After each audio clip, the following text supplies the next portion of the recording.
All right. Well, thank you, Karen.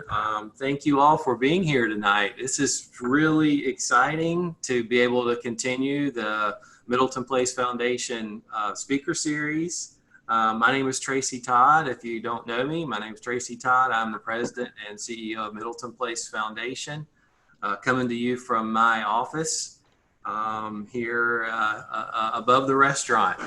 And just really thrilled that we're back with the speaker series again. We really enjoyed last year in the pavilion. Of course, now we're adjusting to new temporary realities. We do look forward to getting back into the pavilion when we can. It's really a great facility, and a lot of community activities happen there, book talks like this, and all sorts of community activities. And I did want to mention that on Monday, the foundation's hosting a blood drive in the pavilion. There's still a few slots left for that. You can go to the Red Cross website and search out Middleton Place if you're interested in signing up for that. It's something that is definitely very needed in this day and time. We get notices from the Red Cross all the time that they're needing blood. So as the speaker series continues tonight, and then in August, we're looking forward to Chris Hendricks coming on August the 20th. So we'll be sending out more information about that to talk about his new book about old Southern cookery and Mary Randolph's recipes. So we're really looking forward to continuing that. And then we've got more in September and October. Learning about Andre Michaud and Michaud's introduction of camellias. Really exciting new book coming out this fall. So stay tuned for more about the speaker series. Want to just give everybody, there's so many attendees tonight. We're really pleased with the attendance, and we know that many of you are supporters of the foundation. And we thank you so much. This time, of course, is unprecedented, and we're going through a lot of challenges like you all are as well. And we just want to express our thanks to our many, many supporters. And especially tonight, we'd like to thank the South Carolina Humanities as a sponsor for this event. So we're very pleased to be able to continue the speaker series. And also really proud of the Plugged into History programming that started earlier this spring. Hope you've enjoyed it. Karen gets a big shout out for her great work with Plugged into History. And that's my segue into Karen right now. She's our host tonight, and I'll turn it over to Karen. Thank you. Thanks so much, Tracy. Let's see if I can switch this over to myself here. That's weird. Cool. Well, hi, everybody. Thanks, Tracy. Really appreciate those words, and thanks for kicking us off here. This is definitely a weird medium, but we're really pleased to see all of you folks signed in and logged in, and it is my great duty to talk to you first about the logistics of the webinar. So this is Zoom webinar. Hopefully you're familiar with this platform, but if you aren't, there is a chat window, which some of you have already been taking advantage of, which is great. And there's also a Q&A feature. So if you have a question for Chip as he goes along, and you can hover at the bottom of your webinar screen, you'll see Q&A and you'll see chat and you'll see a few other options there. Please do, if you have a question for Dr. Bragg, he's going to answer questions at the end, just like if this were an in-person lecture and Q&A session. So just go ahead and click into that Q&A window, and you can type your question in there. Chip can see it, all of us panelists can see it, so we'll make sure that it gets answered. If we end up going a really long time, what we'll do is copy those and paste them, and then we'll send a new email to everybody with a typed out list of answers, just in case you were wondering about something that we didn't get to. So those are the logistics. Everybody is going to be muted today except for your panelists and host. So feel free to make use of the Q&A window and the chat window if you want to talk to each other. we'll be monitoring that as well. So if you can't find the Q&A function, no problem, just ask your question in the chat. So it is my great honor to introduce to you tonight our speaker at long last. Dr. Chip Bragg is with us. He's a wonderful friend of the foundation, and we're so glad to have him back. You came by last year, I think, right, Chip? And he was talking about the execution of Isaac Haynes, South Carolinian. And so we are so pleased to have you here to talk about your newest book. And by the way, this book is available for purchase, and I got a link here that I'm going to go ahead and drop into that chat window. So make sure that you go to our brand new shiny online store. You can go to shop.middletonplace.org, and that will allow you to purchase Patriots in Exile, Charleston Rebels in St. Augustine during the American Revolution, as well as a bunch of other great stuff. So if you're looking for wonderful handmade artisan gifts, or even just more great research, good books, you can find them on our new online store. So, including Dr. Bragg's Patriots in Exile. So Dr. Bragg is now a retired anesthesiologist from Thomasville, Georgia, and he has a lifelong passion for American history. My understanding is that it started out with some Civil War history, a really deep dive into that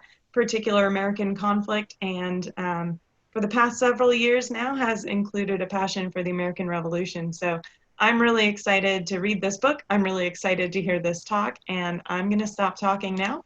I'm going to post this link into the chat window for all of you, and I'm going to turn it over to Dr. Bragg. Chip, thanks so much for being here. Thank you, Karen. It's really a pleasure to be here. And as I scroll through the list of attendees, I see lots of old friends and some new friends too. And I really thank you all for being here. It's rumored that my co-author, Dr. Waring Mccrady, may be among the attendees.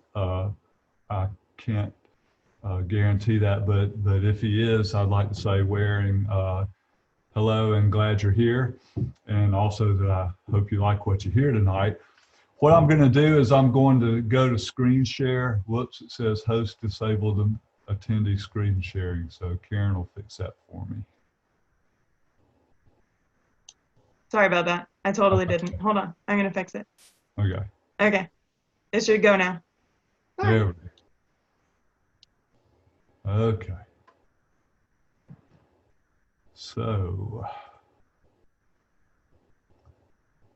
I hope all of you are seeing what I'm seeing. I'm going to assume that you are. And I'd also like to ask the panel, is my audio coming out adequately? Can you hear me okay? Good.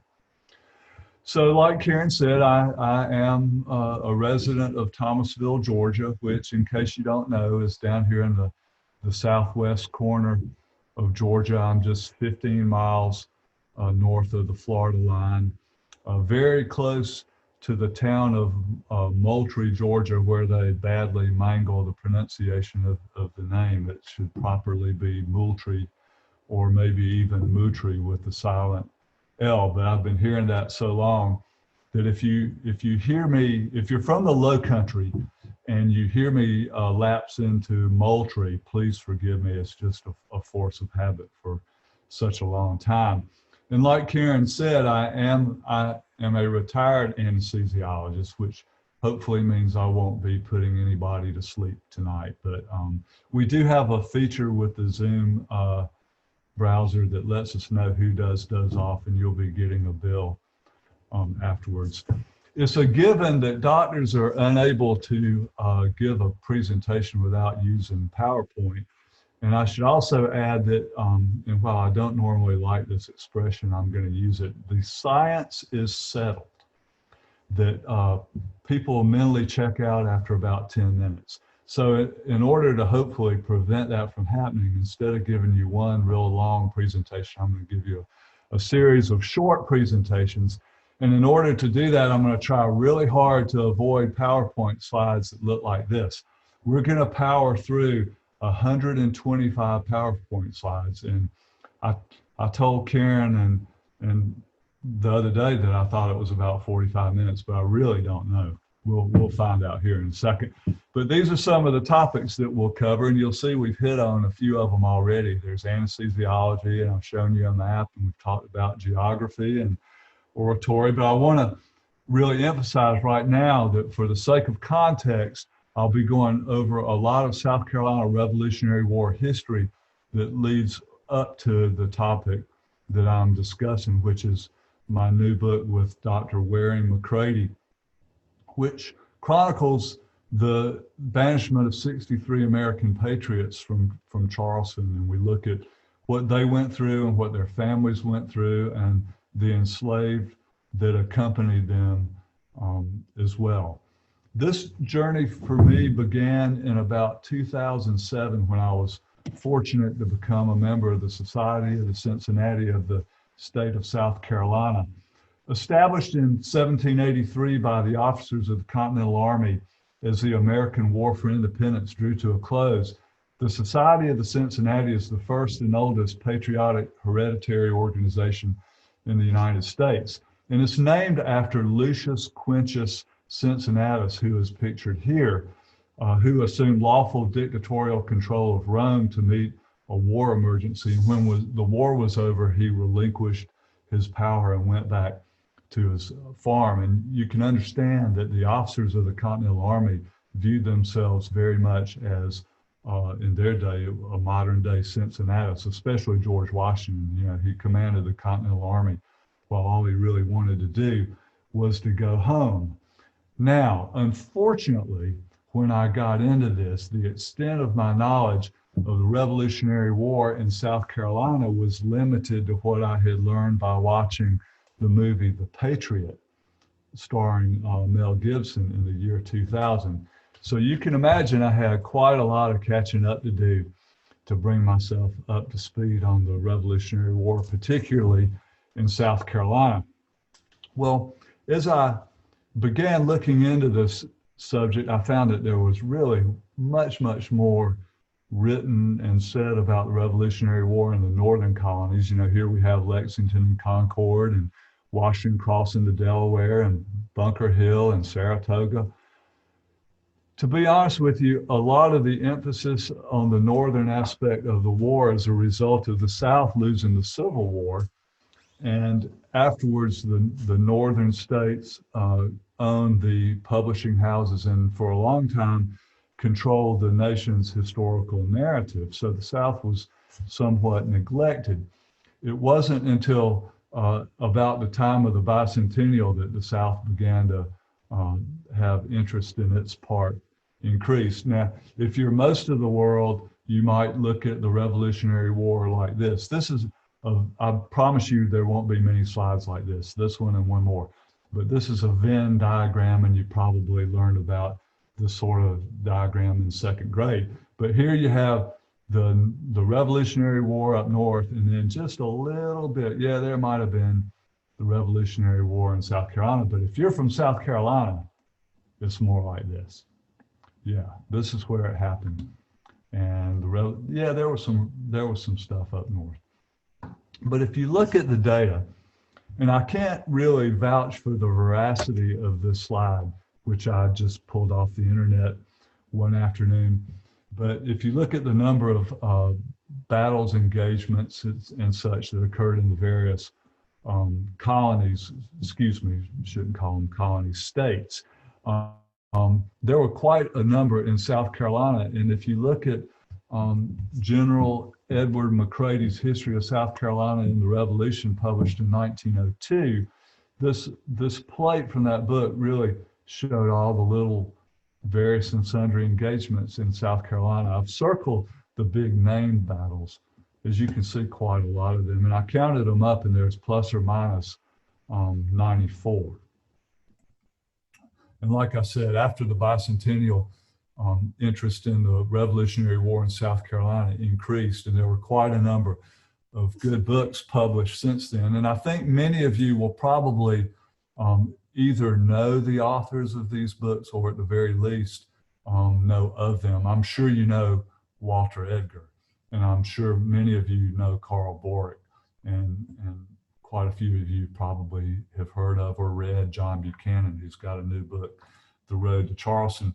And this is my attempt to contribute to the historical literature, first with my biography of William Moultrie, and then the telling of the story of Isaac Hayne and his execution, and now Patriots in Exile. The way I got interested in this subject was because when you read lots of other accounts of the Revolutionary War in South Carolina, this issue always seems to pop up, but not with very much information about it. So when I was working on my biography of William Moultrie and my book about Isaac Hayne, in both cases I noticed William Moultrie making note of an article in the newspaper in which a number of patriots had been arrested by the British. And I'm going to get, don't worry, I'm going to get a little more into the how and the why and the when of all this. But I'm just showing you, this was just about what you would find. These guys were arrested. The British Commandant in Charleston didn't like them and wanted to get rid of them, and that was that. Well, I got rid of, I got interested in the subject, and I contacted this gentleman here, Charles Baxley. And Charles, if you're here, hello. I'm trying to give you credit that you badly deserve. But Charles is the guy in South Carolina who seems to know what everybody's working on. And nobody in their right mind gets too far into a subject without checking with Charles to make sure nobody else is doing it, because of course nobody wants to write a book and find out that somebody else has got one coming out on the same subject. So I sent Charles an email and said, hey Charles, I'm interested in writing about the guys that were arrested in Charleston and sent to St. Augustine. Is anybody else working on it? And he sent me back an email rather quickly saying that this gentleman had corresponded with him, Dr. Waring Mccrady, a professor emeritus of French at the University of the South, also known as Swanee. And he gave me Waring's email address, and I sent Waring an email, and Waring responded to me again rather quickly saying that he had been working on this project for quite a long time. I can't remember if he said 20 years or 30 years, but it was a very long time. And in fact, he said that he had probably written so much into a manuscript that it was completely unpublishable. And his interest was based on the fact that two of his ancestors were on this Florida vacation, as I tend to call it. He wanted to tell the story for the sake of his family. So I said, well, you know, you don't know me, we've never met, but if you'll send me all of your stuff, you know, I'll see if I can edit it down and add my own stuff to it, and we'll see what happens. And he trusted me, and we worked together, and it was all good, and we came up with the book. Along the way, I've been asked several times, what argument are you trying to make? What point are you trying to prove? I guess that's just a thing in academic history now. You've got to be proving a point or making an argument. And to be honest with you, Dr. Mccrady and I aren't really trying to make an argument or prove a point. We're just trying to tell a story to fill in a gap that we thought needed filling in. And if you look at the slide, you see all these various topics that sort of segue into what we're talking about. Okay, how am I doing? I've covered a lot more of my list here now. If anybody knows what this word is without Googling it, type it into the chat box and we'll see. So if you look at St. Augustine and Charleston, they really sort of became themselves in competition with each other. Of course, St. Augustine had a big head start, being founded in 1565, and I included these other settlements in the list just to give you sort of a chronological context of where St. Augustine and Charleston fit together. So you can see that that St. Augustine had about a 100-year-old head start on Charleston. And the question came up between Waring and myself, why, after 2 centuries of existence and a century's head start, meaning by the time of our Revolutionary War, was St. Augustine not bigger and more prosperous than Charleston?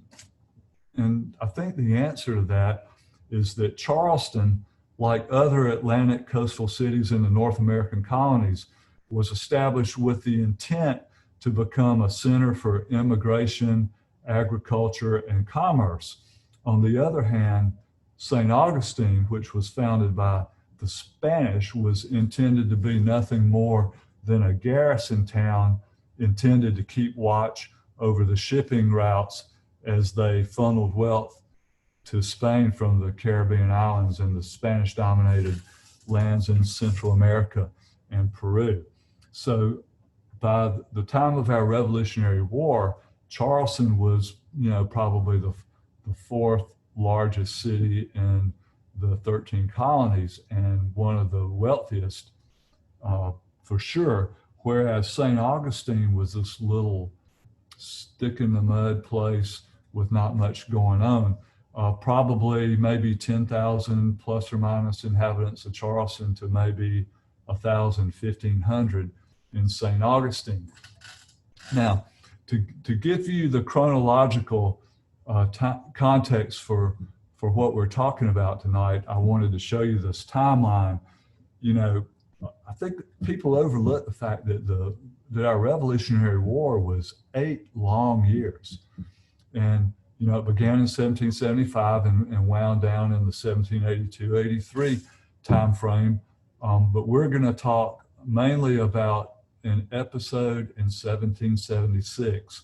And then the real action will be happening in 1780 to 1782. And here's just more of a simplified version of that. I'm going to back up 1 second just to show you how that, with the exception of the Battle of Sullivan's Island in 1776, most of the important stuff happened up north. But look in the second half of the war, all the important events that took place down south.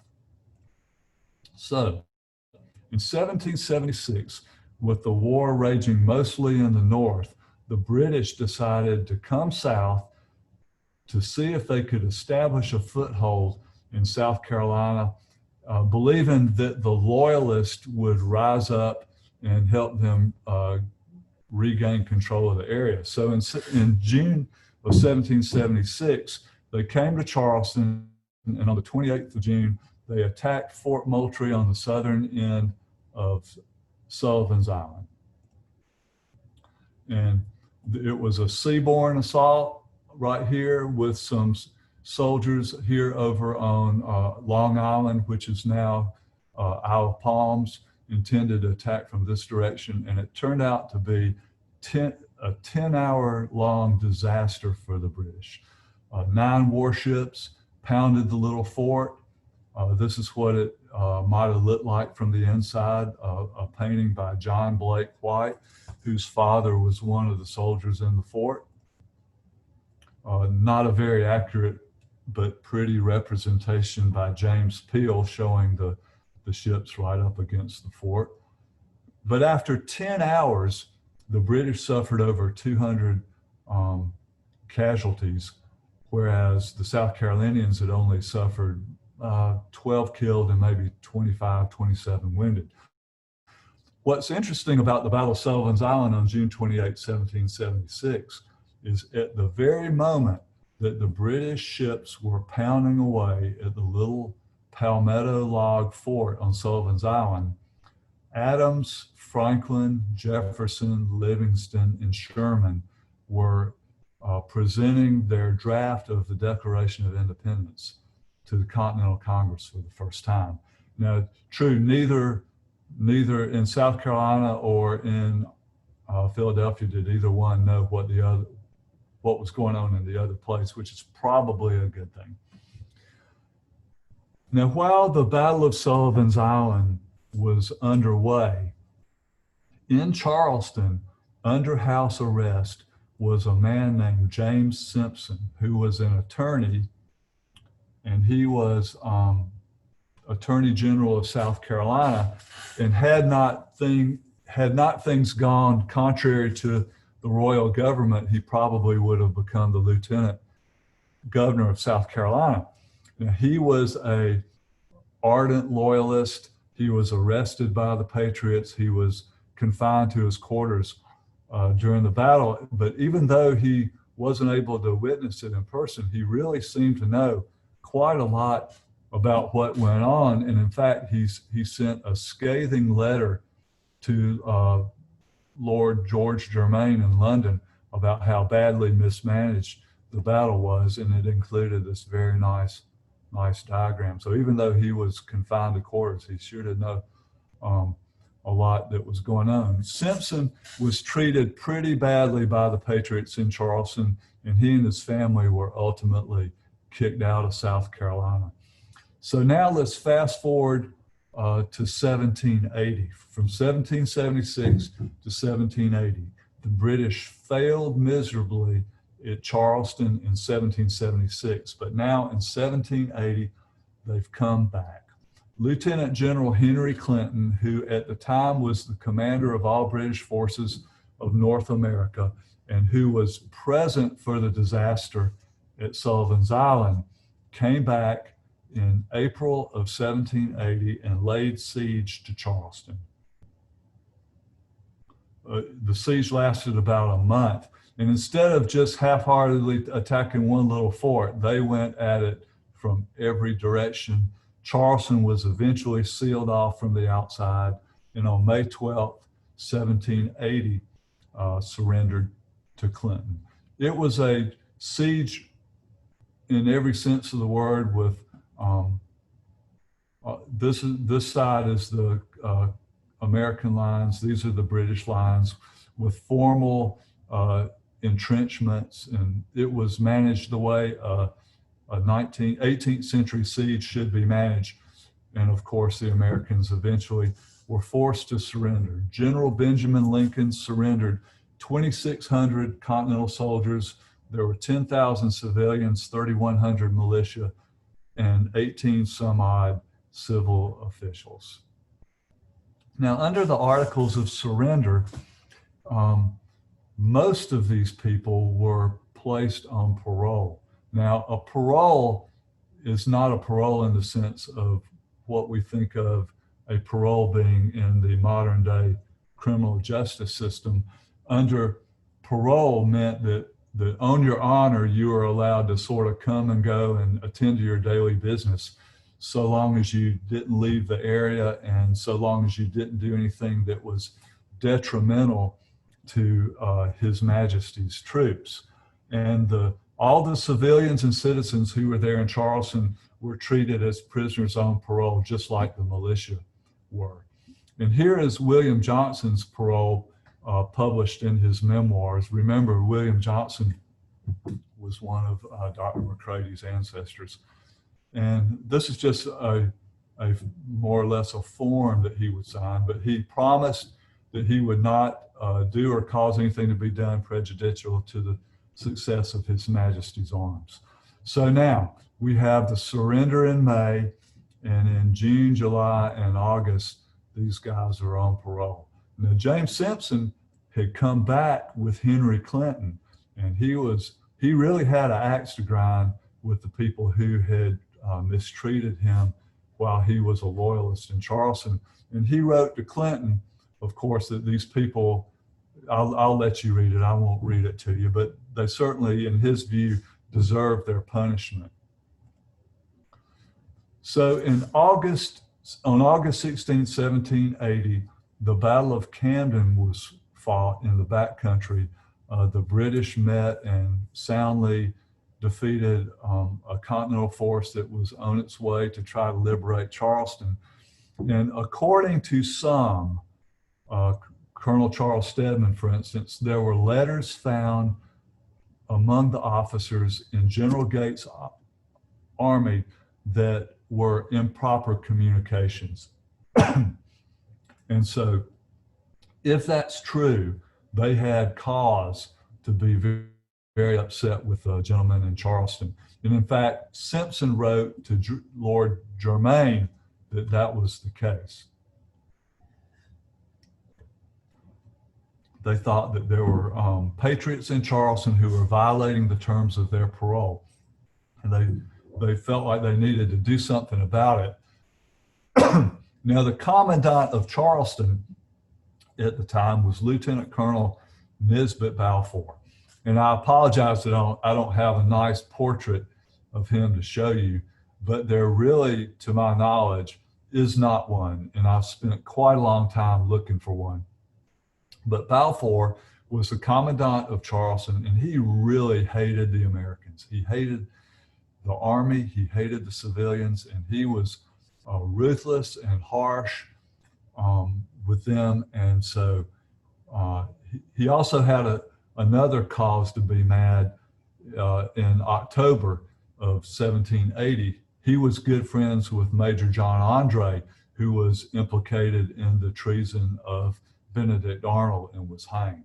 So overall, Nisbet Balfour was just primed to do something to some of the people in Charleston. And so he got Cornwallis's permission, and on the morning of August 27th, 1780, he had all of these gentlemen rousted out of their beds and arrested and taken to the exchange. And so we have Christopher Gaston and Alexander Moultrie, and I'll show you a more complete list later. So that was on August 27th, and it was reported in the newspaper on the 29th and the 30th. And this is what William Moultrie was referring to when he was complaining to Balfour about the arrest of these civilians. And of course, Balfour just completely blew him off, really wouldn't even answer. Then on September 5th, another group was arrested. And then on November 18th, a third group. And it was on November 18th that Arthur Middleton was arrested. And I'll tell you something in a little while about Arthur Middleton that really makes me wonder why they waited so long. Why he wasn't in the first group and was in the third group. My only conjecture is that maybe he was somewhere unavailable. I really can't answer.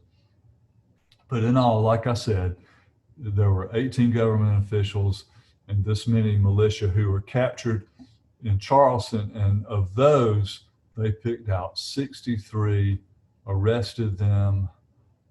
And because each of them were allowed to keep a body servant, there was approximately that many enslaved persons with them. And here's a complete list. Peter Fasu was a Continental Army physician. He was arrested, and they decided that he would be more valuable taking care of sick Continental prisoners. So they sent him back into Charleston. From the demographic standpoint, here again, I'm not going to read you the slide, but there are some demographics that I thought you might find interesting. The youngest was Benjamin Postel, who was 21 years old. The oldest was Griffith Rutherford, who was 59. And Christopher Gaston was probably, at that point in time, the most famous at the age of 56.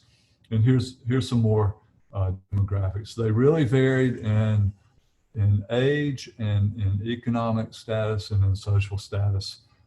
Some really interesting characters here, but they were all, what they had in common, they were all very devoted to the Patriot cause.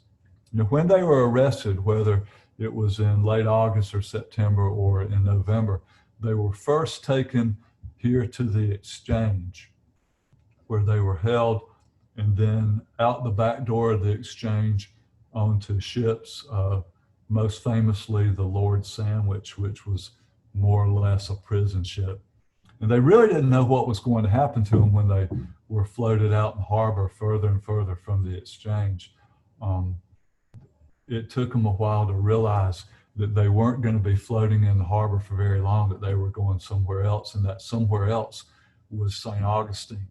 Now, you need to know that the whole time they were complaining and protesting vehemently that they had not violated their parole. They did not deserve this kind of treatment. And in fact, while they were floating in the harbor, right before they went to St. Augustine, they got a letter from Balfour that basically said that they weren't being taken away for reasons of having violated their paroles, but in fact, it was reasons of policy. And if you look at the parole, actually, the parole does specify that basically the British had the power to send them anywhere they wanted to, and they did exercise that power. Now, there were 63 of these gentlemen, and I can't possibly tell you everything about all of them. I probably don't remember everything about all of them, but there are some that we know quite a bit about, and there's some that we know hardly anything about, except that they went on this Florida vacation for a year. Of course, there's Christopher Gaston, who was probably Charleston and South Carolina's most radical patriot. He had been in the Continental Congress. He had commanded Continental troops around Charleston Harbor. And when you see this flag roundabouts, think of Christopher Gaston, because this is called a Gadsden flag. He was the designer of it, and it was really intended to be like a naval ensign. Well, also on the Florida vacation was a gentleman named Alexander Moultrie. He was an attorney. He had been the Patriot Attorney General of South Carolina, and he was the brother of William Moultrie and Lieutenant Governor John Moultrie. Now, when I say Lieutenant Governor John Moultrie, he was Lieutenant Governor of East Florida down in St. Augustine. And from the best I can tell, there was quite a bit of enmity between William Moultrie and John Moultrie Jr. And Alexander Moultrie really kind of bridged the gap, sort of the go-between between his brothers who were at war with each other. Richard Hudson was a brother-in-law of Isaac Hayne, who, as you know, was hanged. He later became the intendant or mayor of Charleston after the war. Here we have Dr. David Ramsey, who was a Pennsylvania transplant who practiced medicine in Charleston and was a very active patriot. And it turns out that David Ramsey became America's first leading historian, published quite a number of works after the war. And in fact, when his history of the Revolution of South Carolina, he actually began it while he was in St. Augustine. Of course, we have this trio here, Arthur Middleton, Edward Rutledge, and Thomas Hayward Jr., who were South Carolina's 3 living signers of the Declaration of Independence. Of course, Thomas Lynch Jr., who was the 4th, had passed away. If you can see these numbers, the first number is their age when they signed the Declaration of Independence, and the second number is the age at the time of their arrest and transport to St. Augustine. The thought occurred to me when we were working on this project was this. Here you have these signers of the Declaration, and we know how we think about the Declaration and the signers of the Declaration. We revere them. Well, what about these guys between 1776 and 1780, and then when they were arrested by the British in 1780?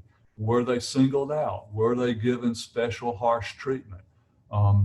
Were they protected by their peers? And the answer to all of those questions is a resounding no. Between 1776 and 1780, and then probably onward to 1790, Americans didn't think about the Declaration of Independence like we do today. Now it's one of the most important documents in our history.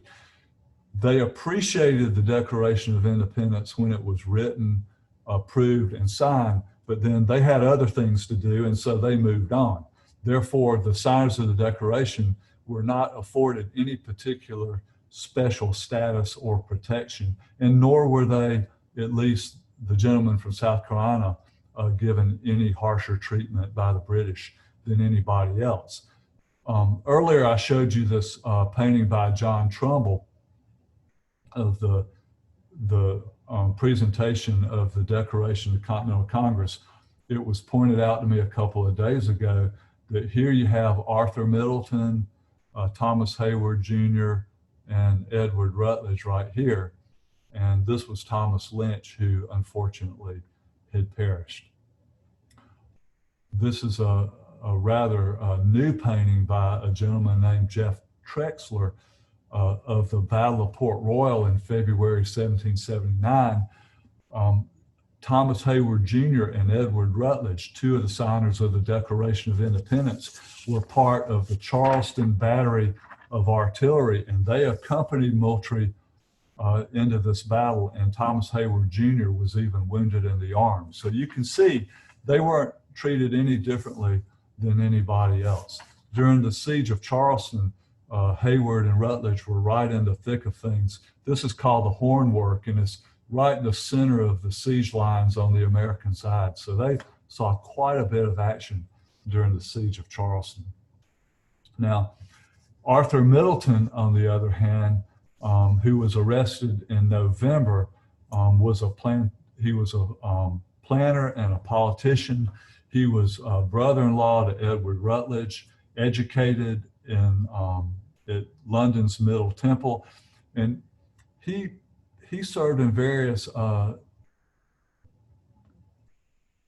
assemblies leading up to the Revolutionary War. He was a member of the Commons House of Assembly, and then he was a member of the Rebel Provincial Congress, and was also a member of the Council of Safety. So it's a fair bet that Arthur Middleton knew James Simpson pretty well and had a say in what happened to James Simpson when he was kicked out of the colony. He was an early supporter of independence, and along with William Henry Drayton, designed the South Carolina seal, which was first put into use in 1777. It's interesting that in looking at Nisbet Balfour's correspondence to Cornwallis, that Arthur Middleton was, at least in the mind of Balfour, the most violent and traitorous of all the rebels. So there again, it begs the question why Middleton wasn't arrested sooner rather than later. And unfortunately, it's a question I can't answer. Of course, Middleton was from one of the wealthiest families in South Carolina. None of us would be here tonight were it not for Middleton Place. So I want to give them a slide. And of course, this is where Thomas Hayward ultimately lived, on Church Street in Charleston. It's now known as the Hayward Washington House because George Washington stayed there during his 1791 visit to South Carolina. Now, of the 63 some odd exiles to St. Augustine, we don't have images of very many of them, but I wanted to show you the ones that we have. William Lee was a militia colonel. Jacob Reed was a politician. We have Samuel Prelow. He's one of these guys who we don't know much about him except that he went to St. Augustine, but it's interesting that while he was in St. Augustine, Balfour became enraged over some alleged atrocities that were being committed in the backcountry by Francis Marion, and he had quite a number of Charleston citizens and militia arrested and put on prison ships in Charleston Harbor. And Prelow, his father and his son were both on the same prison ship in Charleston while he was down in St. Augustine. Noble Wimberley Jones was a Georgia physician who had relocated to Charleston after Savannah fell to the British in 1778. And the real reason that I put him in the slide was because I wanted to show you this.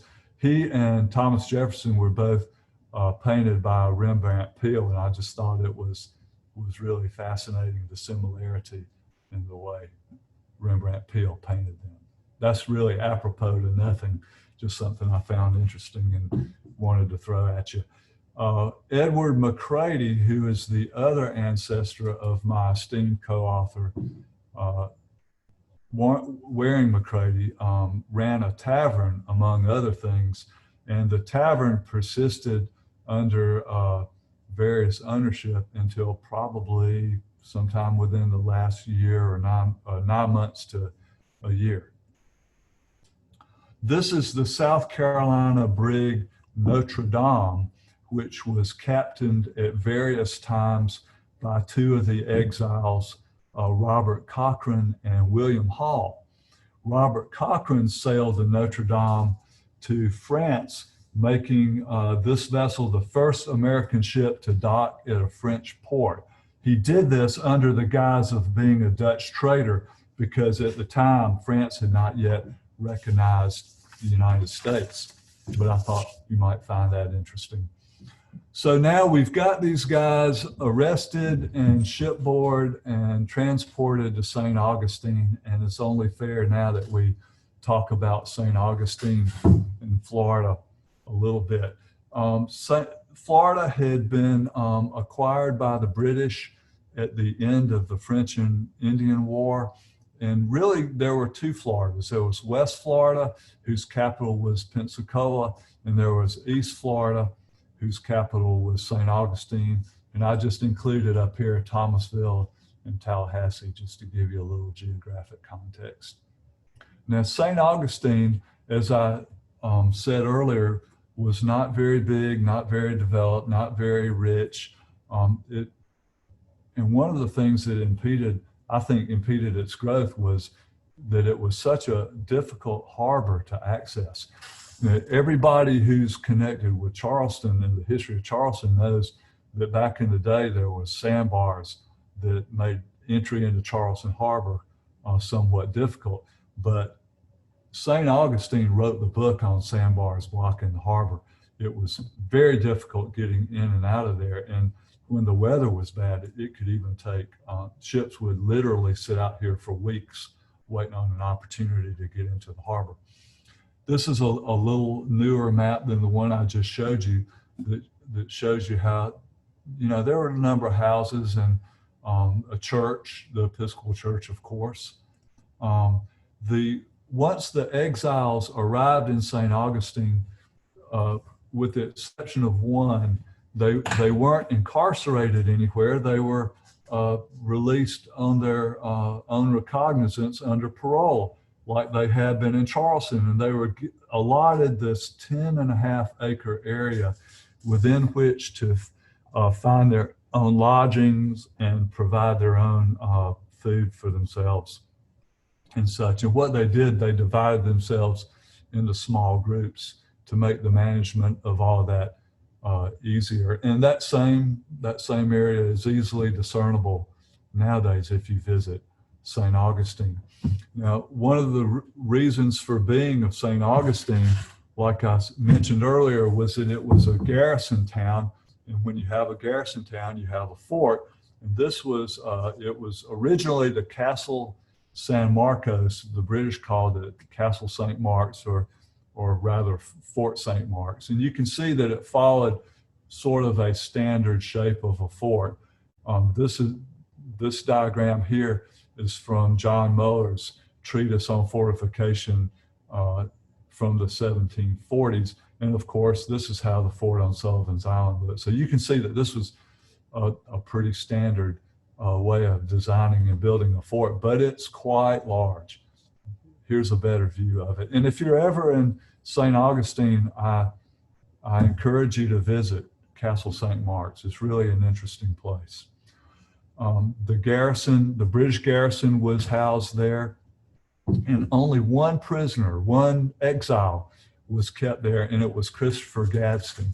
And when they arrived in St. Augustine, the British authorities there, particularly Colonel Patrick Tonyan, which you'll meet in a minute, said, "We want you to sign brand new paroles." And Christopher Gaston said, "I'm not signing another parole. I've already signed a parole." And they said, "Well, if you don't sign a new parole, we're going to lock you up in the castle."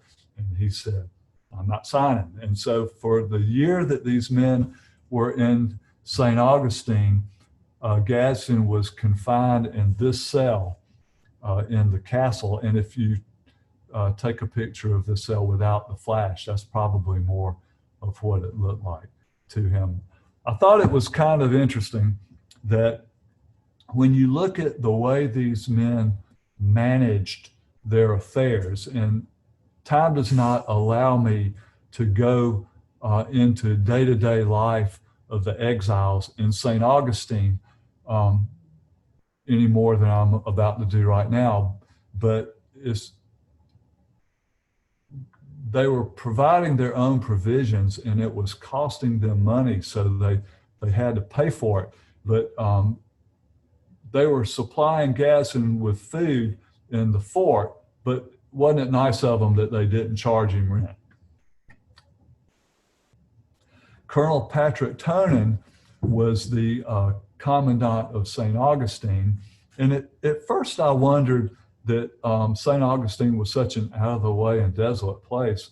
I wondered if that was somewhere they sent people to get rid of them, people who had misbehaved or weren't good officers. And it turns out that that truly was not the case, at least not for him. He was a career military officer, ultimately achieved the rank of full general. But just like Balfour, he absolutely despised the Americans. And so he had lots of little petty, annoying rules that they had to follow. Dr. John Moultrie Jr., who I mentioned earlier, was there. And what I found remarkable about Dr. Moultrie was that he probably was acquainted with everybody there. He was from Charleston, and he knew them all.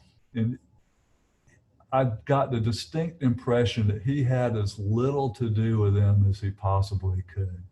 And he certainly did not provide them with very much aid and comfort. He was pretty aloof the whole time. And when the war was over and St. Augustine was given back to the Spanish, he moved to England, and little was heard from him again. Andrew Turnbull was a physician also, and he, contrary to the wishes of Colonel Tonin, Turnbull was very kind to the exiles and did everything he could to make their stay more comfortable. He supplied them with provisions when he could. And actually, after the war, he moved back to Charleston and was very well received into the medical community there. So why am I showing you oranges in a talk about St. Augustine during the Revolutionary War? Well, there was a man there named Jesse Fish, and he was constantly at odds with Colonel Tonin.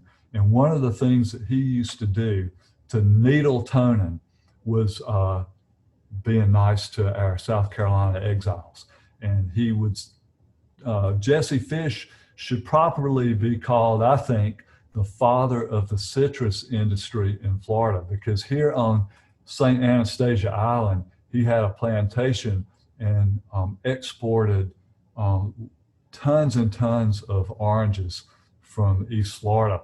And he was constantly making gifts of oranges to our South Carolina exiles, so that formed a major part of their diet. And in fact, he supplied them with so many oranges that they were actually able to ship oranges home to their families.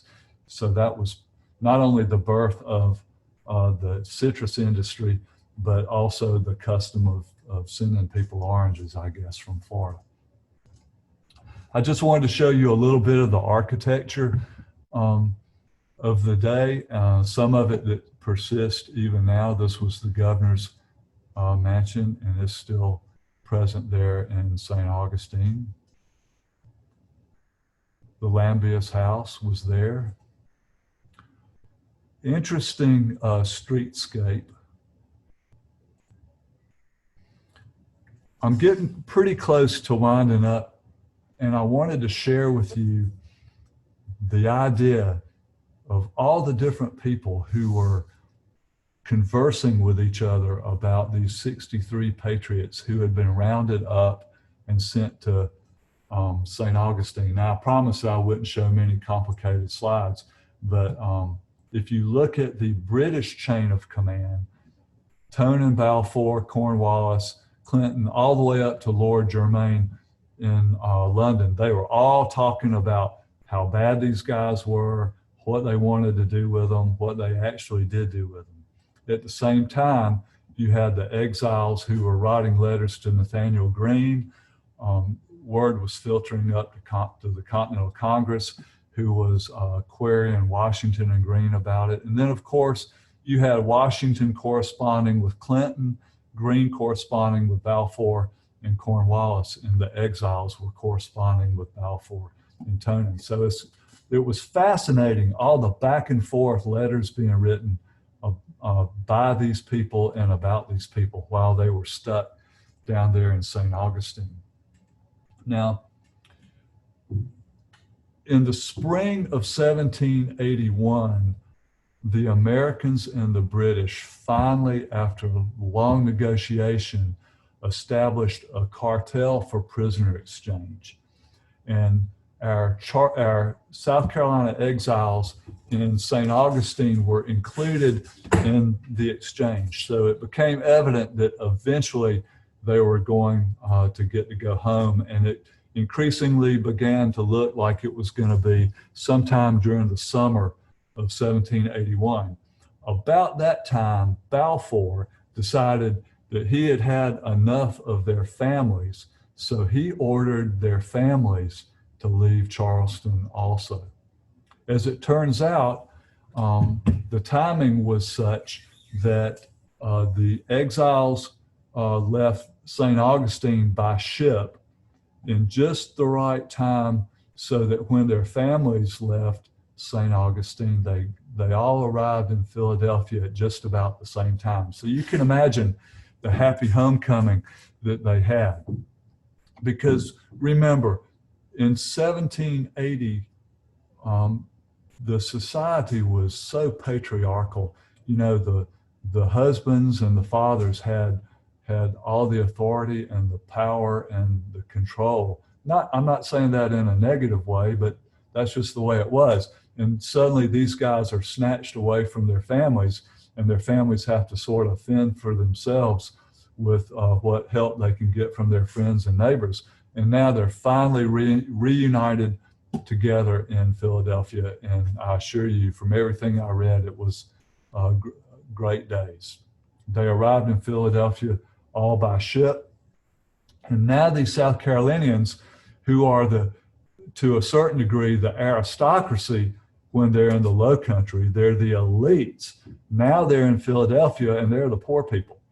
They don't have any money, they don't have any place to stay. And I'll have to say that the Yankees in Philadelphia really opened up their homes and they opened up their pocketbooks, and they were really very, very kind and generous to the South Carolinians while they were in Philadelphia. It was right when they got to Philadelphia that they found that their friend Isaac Hayne, a colonel in the militia, had been taken prisoner by the British and summarily hanged on August 4th, 1781. And they were shocked and dismayed and very unhappy about that. And I'll come back to that in just a second. So you have these South Carolinians in Philadelphia, and the war is sort of winding down in South Carolina, and these people wanted to go home. Well, the Continental Congress suggested that George Washington asked the British for help getting these people back home. And from the correspondence, you can kind of tell that Washington was kind of lukewarm about approaching the British about this, but being the good soldier, he followed orders, and he queried General Carleton, who had superseded Clinton, who had gone back to England. And in fact, Carleton was very amenable to helping getting the South Carolinians back home. And in fact, he supplied a number of very well provisioned ships in order to transport those who wanted to go by ship back to South Carolina. Those who didn't want to go by ship went overland by wagon, cart, but they were all cautioned not to detour to Yorktown. There were things going on in Yorktown that they needed to stay away from. Finally, enough of them reached South Carolina that by January, February 1782, they were able to reconstitute the South Carolina government. By that time, the British, all they controlled was just the environs of Charleston. The Americans had all the rest. These are Marion's forces out here. This is the Continental Army under Greene here. And they reconvened the South Carolina legislature in Jacksonboro and formed what famously became the Jacksonboro Assembly, which was responsible for, among other things, passing a lot of laws that were in retribution to the loyalists who had mistreated them and their families. Of the 63 Patriots that were transported to St. Augustine, 28 of them participated in the Jacksonboro Assembly. Now, Arthur Middleton had not come back home. He had remained in Philadelphia, and he and several others were elected back to the Continental Congress. And he was, as you might imagine, very angry about Cornwallis and the way that Cornwallis had facilitated their treatment.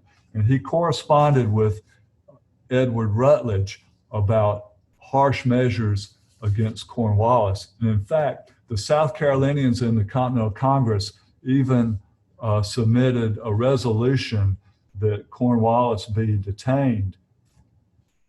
Of course, the resolution did not pass, which was probably a good thing. When Edward Rutledge learned about the exchange of Cornwallis, he wrote to Middleton that he thought Cornwallis should have been held a prisoner for the rest of his life for being a rascal, and that the world should have known that he was a monster, and that they were just, besides themselves. And fortunately, nothing came of it. This brings me to the end of my presentation. I hope you enjoyed it. And if you want to know more about the day-to-day existence of these gentlemen over the year that they were in St. Augustine, I would have to refer you to the book for that.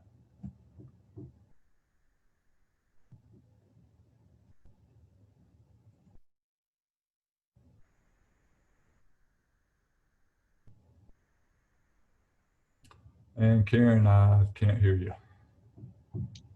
Unmute myself. Thank you. So thank you so much. That is awesome. I did just pop into that chat there. Hang on, folks. Stay with us. We do have some questions from the Q&A here. I'm actually going to start with Patrice because she has a comment. So thank you so much, Patrice. She said, so appreciate all the diagrams and visuals. Dr. Bragg makes the history and stories so much more relatable. So thank you very much.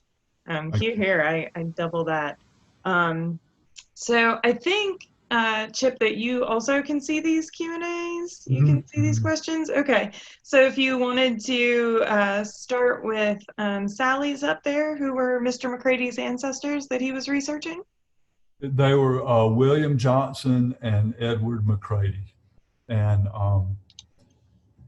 neither, no offense to Waring, but neither one of these guys were like big name patriots like Christopher Gaston and Arthur Middleton per se, but they were apparently such committed patriots and such stalwarts that they attracted the attention of Simpson and Balfour enough to get themselves arrested.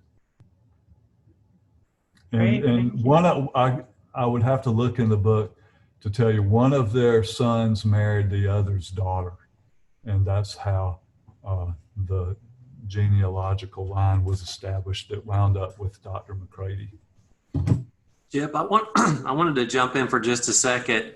Many of the folks online might remember Barbara Doyle, who was my historical hero. She was historian here for many, many years before she passed away. But she and I talked about Arthur. We think Arthur may have been up in Camden, which is probably why he wasn't arrested until November. You mentioned, I thought it was interesting, you mentioned the fact that maybe it was because he wasn't, readily available right there in Charleston. And I think we have some documentation in the Middleton Place archives to substantiate what you just said.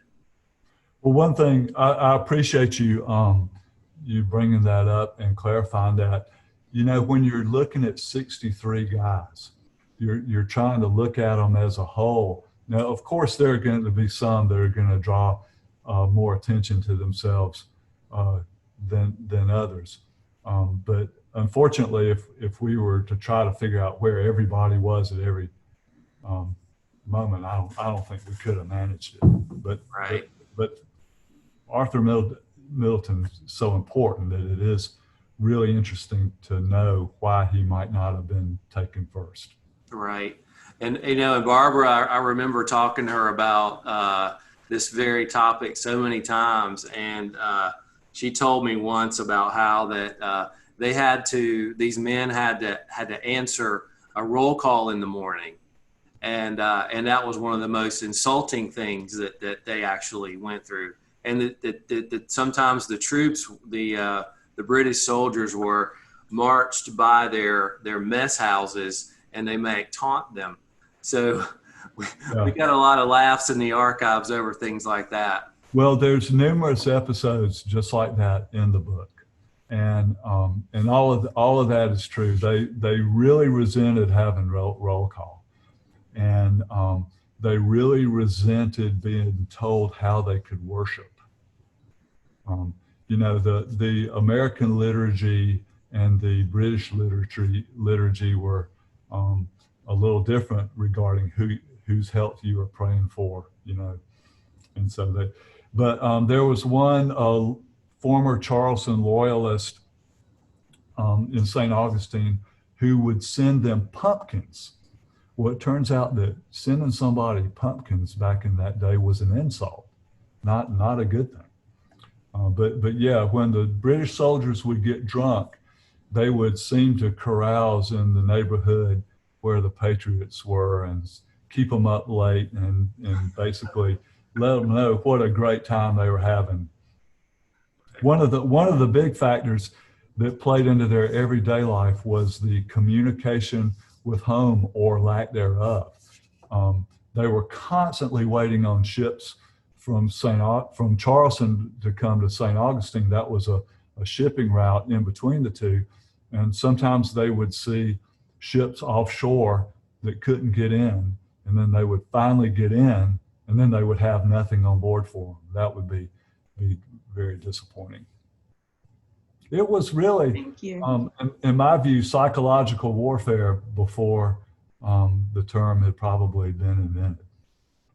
Well, there's another question Kim Wood asked, are these illustrations in the book? And I would say to you, Kim, some of them are, but not very many.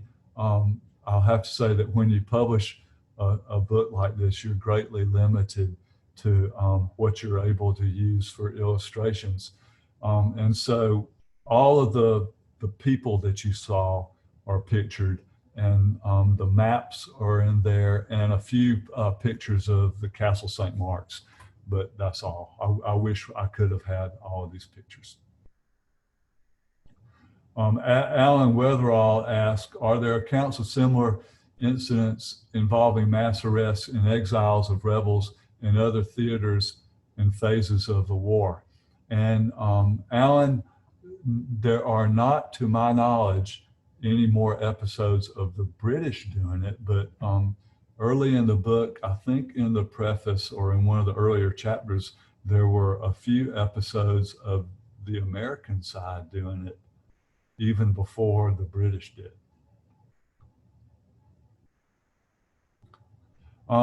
Here's another question. It seems like such a small number of exiles who were sent to St. Augustine. Why not more? So I would say that they probably could not handle more, because what you had in St. Augustine by that point in time, you had the garrison, you had the inhabitants who were already there, you had a bunch of Minorcans who had come over from the New Smyrna area, and you had a constant influx of displaced loyalists. So I think as time went on, St. Augustine was probably busting at the seams, and Tonin was having trouble figuring out how he was going to house and feed the ones that he had.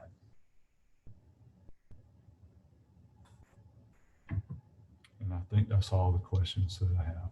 Yeah, that's all that we've got for right now. So folks, if you have any other questions, do put them in the Q&A or right here in the chat. Or you can email. I'll put my email here in the chat window. Hopefully you've been able to see those all panelists and all attendees chats come up now. But you can email me there, cbloom@middletonplace.org, and we will make sure to get your questions to Dr. Bragg and get the answers back to you. It looks like one just came in.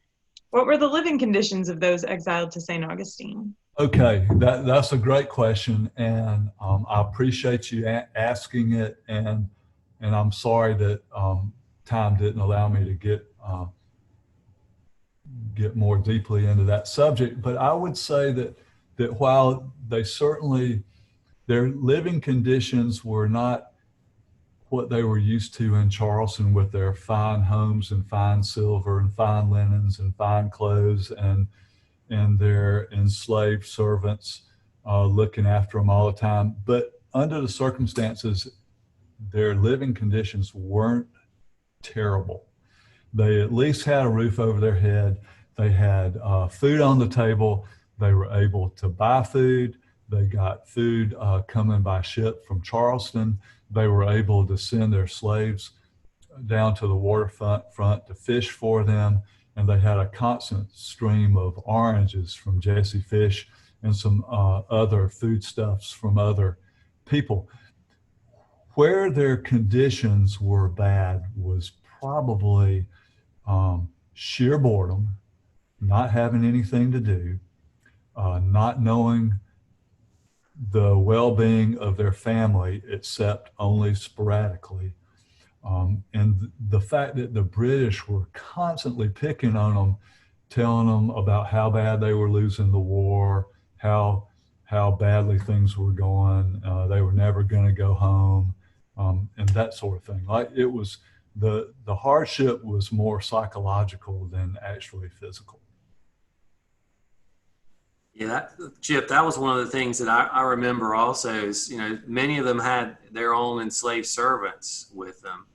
And had one, right. And remember having a discussion about oysters, having oysters, like, wow, that's not so bad. Because, we have a tendency to have what sometimes we lovingly refer to as tour guide stories, and some of the tour guide stories that aren't necessarily true, it would be that they were kept in a prison ship, and that those conditions that's quite not the reality as you reveal. Well, I would say that where the enslaved persons are concerned, that was sort of an interesting journey with regards to this book, because Dr. Mccrady and I naively referred to them as servants, because we were using the same language that was being used at the time. And when the book was under review, we came under quite heavy criticism for that, and had to adjust accordingly. And in all honesty, we used every bit of data that we could find about the enslaved people that that were involved with these exiles, whether it be the servants that went with them. There I did it again. I called them a servant, sorry. But when I was revising the manuscript, I had probably 8 or 10 synonyms for slaves, so I wouldn't use the same ones over and over again. But we did make a concerted effort to try to give as balanced an account based on the information that we have.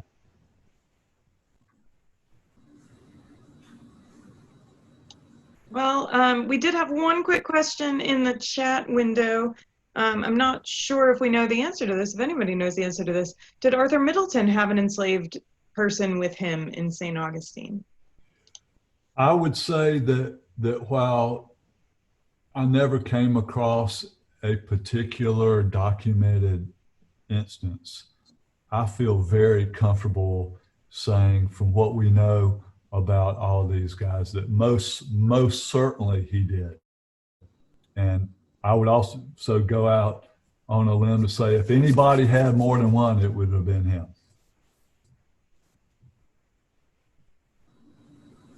Fair enough. Well, folks, as you exit the webinar here, before everybody leaves out, we just wanted to thank you so much one more time, Chip. We really appreciate you being here. Thank you. Thank being you. here in my dining room, being here in Tracy's office, being here in your own office. Thank you so much for this information. And when pandemic passes, we really look forward to you coming and sharing this information with us again in person. Well, thank you very much. I really appreciate the opportunity, and I've enjoyed it.